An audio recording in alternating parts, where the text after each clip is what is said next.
Galing akong Bicol Province, pabalik na ako sa Manila, pero dadaan muna ako ngayon sa windmills dito sa Pilila, Rizal Province.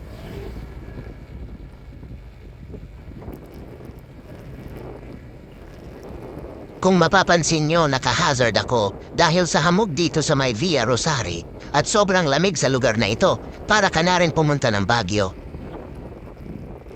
Maputik ngayon sa lugar na ito dahil kakatapos lang ng bagyong Christine na nalasa sa Bicol. Itong aso na ito mukhang gusto pa ata magpasagasa, ayaw gumilid sa daan. Pag ganito daanan na maputik tapos sobrang dulas. Sa ganito maganda mag-banking na parang racing dahil sigurado higang-higa ka rito.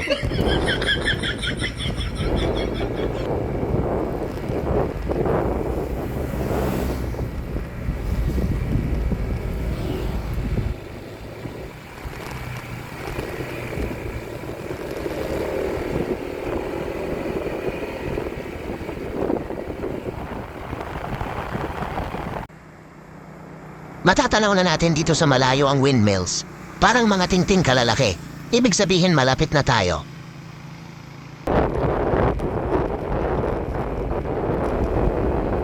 Kakanan na ako dito, pa itaas na daan ito na ang papasok sa Windmills Farm.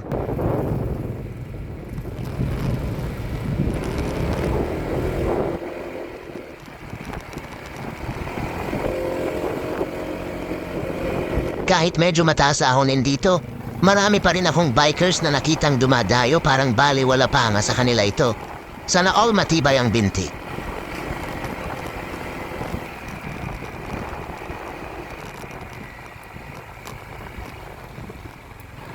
Pati pala dito grabe din ang putik ng kalsada.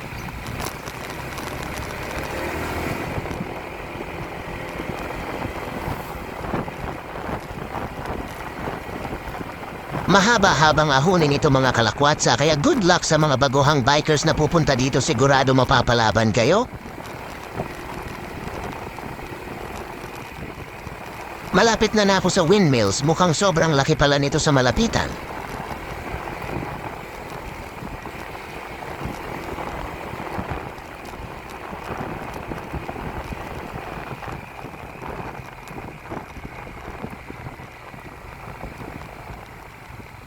Ito na nga ang pasukan para mas makalapit pa tayo mismo sa puno ng windmills.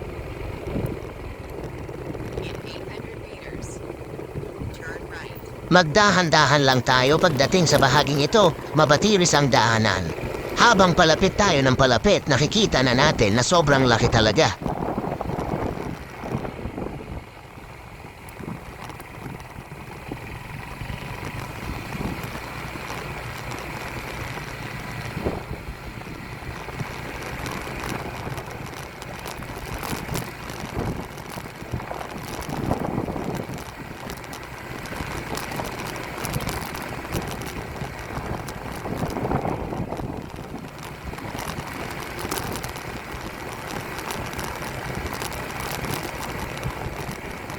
Mapapansin nyo may bantay dito. Mas maiging magpaalam muna tayo para sa pagkuha ng litrato, para rin hindi tayo paalisin. Hanggang dito lang tayo, hindi na pwede mas lumapit pa ayon sa bantay, kaya sundin natin sila para sa safety na rin.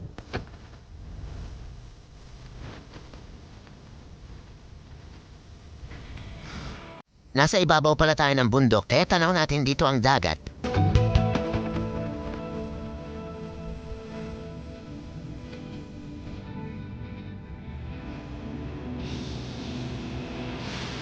Mag-upload pa ako ng part 2 na video para sa ibang detalye ng pasyalan sa loob nito. At kung magkano entrance fee, maraming salamat mga kalakwatsa.